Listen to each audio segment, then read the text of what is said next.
ہم یہ سمجھتے ہیں کہ صرف گھر اینٹوں اور پتھروں سے بنتا ہے۔ گھر کے ماحول کو ٹھیک رکھنا سب سے پہلی ذمہ داری بچوں کے لیے اچھی ماں کا انتخاب، اچھی بیوی لے کے آنا گھر میں، یہ سب سے زیادہ اہم مسئلہ ہے۔ نہ مانے ہم، لیکن بہرحال ڈھیر ساری جگہوں پہ دولت دیکھی جاتی ہے شادی سے پہلے۔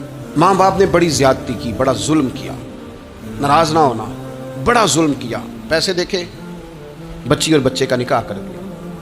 یہ اتنا بڑا زندگی میں آپ نے اپنی اولاد کے ساتھ ظلم کیا ہے کہ آپ تو سائیڈ پہ ہو جائیں گے، لیکن وہ بیچارہ ساری زندگی اس کو بھگتے گا۔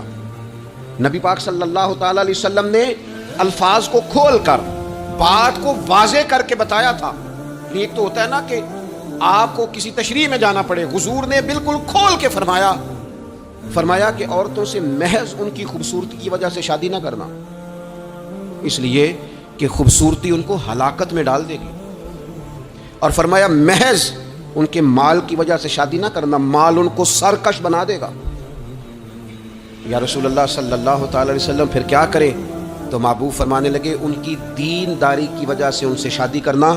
اور یہ ابن ماجہ میں لفظ موجود ہیں، اللہ کے محبوب علیہ الصلوۃ والسلام فرمانے لگے کان میں سوراخ والی کالے رنگ کی باندی اگر دیندار ہو تو تمہارے لیے بڑی بہتر ہے۔ باندی ہو، رنگ سیاہ ہو، کان میں سوراخ، اس سے نکاح کر لینا، شرط یہ ہے کہ دیندار ہو۔ بہت اثرات ہیں ماں کے، لہذا اس انتخاب کے اندر باریکی کا مزاج پیدا کریں اگر اپنے گھر کا ماحول ٹھیک رکھنا چاہتے ہیں۔ اور اگر ماحول ٹھیک نہیں ہے تو پھر آپ کروڑوں روپیہ لے آئیں، جس کے بچے ہی ناکام ہو گئے، اس کے پیسے کیا کریں گے؟ آپ بہت بڑا گھر بنا لیں، لیکن اگر بچے ہی ناکام ہو گئے تو آپ کی بڑی حویلی کیا کارنامہ سر انجام دیں گے؟ اور اسی طرح کا معاملہ مرد کے ساتھ بھی ہے۔ نبی پاک علیہ الصلوۃ والسلام نے فرمایا جب تمہیں ایسے لوگ پیغام نکاح دیں جن کا دین اور اخلاق اچھا ہو تو پھر اپنی عورتوں کا نکاح ان سے کر دو۔ اگر ایسا نہیں کرو گے تو زمین میں فتنہ برپا ہوگا، فساد ہوگا۔ نیک مرد جب ملے تو پھر اس کے ساتھ نکاح کرو۔ صحیح بتانا، خالی نیک دیکھ کے رشتہ دے دیا جاتا ہے؟